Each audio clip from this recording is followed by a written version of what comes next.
एक बार फिर से मैं दोहराना चाहूँगा, इस मुद्दे को बिल्कुल नहीं छोड़ना है। बॉयकॉट एशिया कप, सरकार पर दबाव बनाइए, ये मैच होने ना पाए। ये हमारी प्राइड पर धब्बा है। अब आते हैं मुद्दे पर। मुद्दा क्या है? वही डोनाल्ड ट्रंप की 50 फीट की ज़बान, जिनको मज़ा आता है कुछ ना कुछ बोलते रहें, कुछ ना कुछ, भले हमारी बातें हल्की होती रहें। कभी-कभी स्टार्ट में लगता था कि जब पुतिन को मान जाना चाहिए यार, ट्रंप इतना उनकी तरफ फ्रेंडली गेस्चर दिखा रहे हैं, मान जाना चाहिए था, लेकिन पुतिन डिप्लोमेट पर्सन है, ही इज़ अ स्पाई। वो समझ गया था कि ट्रंप ना आदमी बहुत गड़बड़ है। पुतिन बैठे-बैठे ऐसे 10 ट्रंप खा जाए। अब हुआ क्या है कि इन्होंने तो ट्वीट कर दी है, आपको पता ही होगा, बहुत दिन भर से न्यूज़ चल रही है। डोनाल्ड ट्रंप ने ऐसा कहा, डोनाल्ड ट्रंप ने वैसा कहा। डोनाल्ड ट्रंप ने ट्वीट कर दिया कि रशिया और इंडिया की डेड इकोनॉमी है, वो अपनी इकोनॉमी को लेकर के भक्कर में पड़े, हमको उससे क्या मतलब। मैं तो पाकिस्तान के साथ ऑयल रिजर्व्स पर एक बड़ी डील कराया हूँ।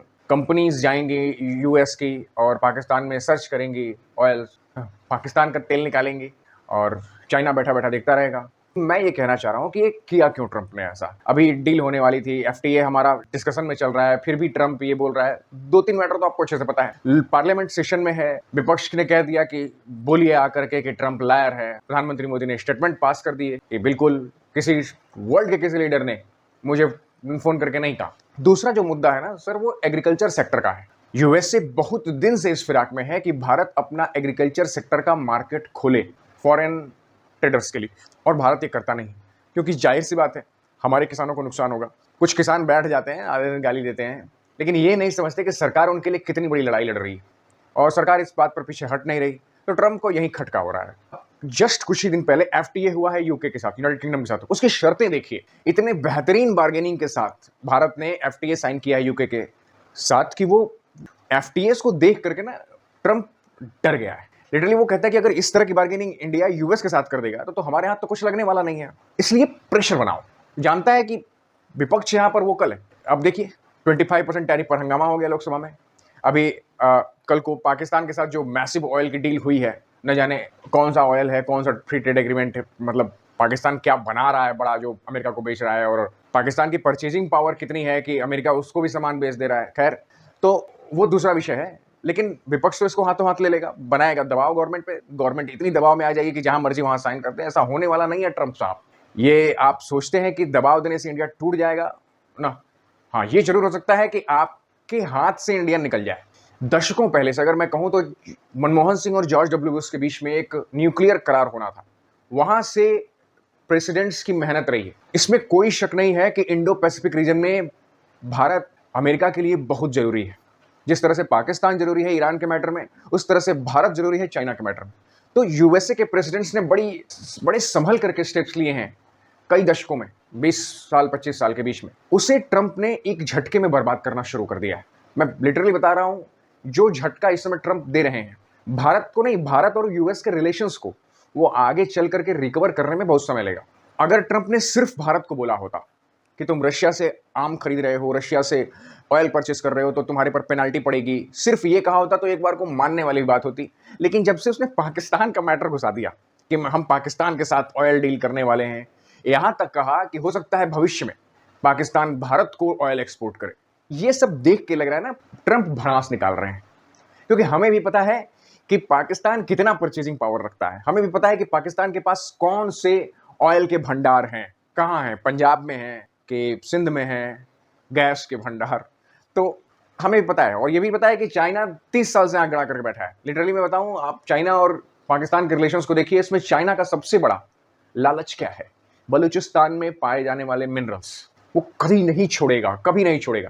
3 अरब से ऊपर की इन्वेस्टमेंट है सीपीईसी में, ऐसे हाथ से जाने दिया जाए? और वो भी उसका इतना बड़ा राइवल अमेरिका आ करके और यहाँ ऑयल डिक करेगा, बेचेगा? That's not possible. तो ये चीज देख करके ही लोगों को पता चल जाता है कि ये कुछ भी नहीं है, यह हवाबाजी है, बस केवल हवाबाजी है। अब एक मजेदार बात देखिए, जब भी किसी दो देश के बीच में, दो जेन्युइन कंट्रीज कहना चाहिए, दो जेन्युइन कंट्रीज के बीच में जब कोई ट्रेड डील होती है तो वो पहले से पता होती है दोनों देशों को। करार होता है, एमयू होता है, फोटोज वीडियोस सामने आते हैं, कंडीशंस सामने आती हैं, पब्लिक की जाती है। और ये पाकिस्तान की एम्बेसी का ट्वीट देखिए, इसमें उन्होंने कह रखा है, और प्रेसिडेंट ट्रंप ने ट्रुथ सोशल पे ये पोस्ट किया है कि वो पाकिस्तान के साथ डील कर चुके हैं। आपको सोशल मीडिया से पता चल रहा है कि आपकी डील हुई है, इन्हें पहले से पता भी नहीं। तो कहने का मतलब है कि किसी को कंडीशंस नहीं पता। बात आगे बढ़ने दीजिए, समय आने दीजिए, उसको लेकर डिमोरलाइज होने की जरूरत ही नहीं है। ना हम डिमोरलाइज हो रहे हैं, ना कोई डिमोरलाइज हो रहा है। सब जानते हैं ट्रंप हल की बातें कर रहे हैं, इसका एक और रीजन भी है। आप ट्रंप की हवाबाजी को एक बार किनारे रख दीजिए तो हो क्या रहा है, ग्राउंड पर क्या हो रहा है। नासा, यूएसए की स्पेस एजेंसी और इंडिया की स्पेस एजेंसी मिलकर के दुनिया का सबसे महंगा सैटेलाइट, मार्क माई वर्ड्स, दुनिया का सबसे महंगा सैटेलाइट लॉन्च कर रहे हैं। अमेरिकन कंपनी गूगल ने अभी 6 बिलियन का इन्वेस्टमेंट प्रोजेक्ट साइन किया है।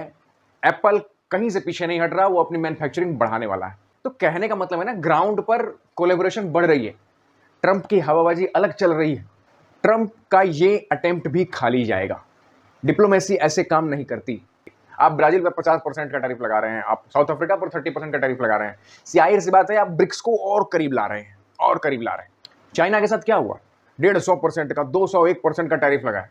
एक महीना में सारे टैरिफ गिर के धड़ाम 10% पर। अगस्त आगे बढ़ने दीजिए, आपको पूरी पिक्चर क्लियर हो जाएगी। बिल्कुल स्टॉक मार्केट पर इसका थोड़ा बहुत असर पड़ेगा, क्योंकि हमारे यहाँ घबराने वाले लोग ज्यादा हैं, वो घबराएंगे, ऊपर नीचे होगी, लेकिन फिर स्टेबल हो जाएगा। 5 से 7 दिन फिर से स्टेबिलिटी गेन कर लेगा। दूसरा, उन्होंने हर हथियार इस्तेमाल कर लिए, रशिया पीछे नहीं हट रहा है यूक्रेन से, उसका भी फ्रस्ट्रेशन अलग है। तीसरा, मिड टर्म इलेक्शन होने वाले हैं यूएसए में। इन मिड टर्म इलेक्शंस में वो दिखाएंगे क्या, उन्होंने क्या गेन किया। हाँ, पाकिस्तान की चमचागिरी पाई है, पाकिस्तान ने नोबेल पीस प्राइज के लिए रिकमेंड किया है, तो क्या हो जाएगा उससे। पाकिस्तान ने यह कह दिया कि आपने सीज फायर कराया है। सीज फायर जिन 2 कंट्रीज के बीच में हुआ है, उसमें दूसरी कंट्री, जो मेन कंट्री जिसने ऑपरेशन सिंदूर लॉन्च किया, वो तो मान ही नहीं रही है कि आपने सीज फायर कराया। तो क्रेडिबिलिटी कुछ नहीं है। ट्रंप के पास ऐसा कुछ भी नहीं है कि जो वो अपने लोगों को दिखा सके, सिर्फ 10 फीट का जबान के अलावा। फेमस स्टेटमेंट है हमारे फेमस, कितने गाजी आए कितने गाजी गए। कनाडा ने भी यही कहा था, टुडो हम ये कर लेंगे, और आज केयर स्टारमर। यूके भी एक टाइम पर सोचिए मूवमेंट नहीं करेंगे, आज एफटीए साइन हो चुका है। भारत आराम से चलता है और चलेगा, भारत कुछ नहीं बोलेगा, वर्क करेगा, एक्शन करेगा। आप बोलते रहिए, हम करते रहेंगे। कल को अगर एक आर्म्स डील हो गई यूएसए के साथ F-35 की, ये 25% युद्ध धड़ाम से गिर के 5% पर आएगा। हालांकि बहुत मुश्किल है, क्योंकि अभी हाल ही में खबर आई है कि एक F-35 और क्रैश किया है कोरियन में। एक F-35 हमारे यहाँ लैंड किया, वो उड़ ही नहीं पाया, उसको रिपेयरिंग करते रह गए, बाद में उड़ा। एक F-35 यहाँ क्रैश हो गया, तो उसके जो डेटा आ रहा है ना, वो हम रीड कर रहे हैं। बहुत मुश्किल है वो डील। और अगर ट्रंप को ये लगता है कि उनके दबाव देने से भारत टूटेगा, तो बहुत बड़ी गलतफहमी में है। जय हिंद।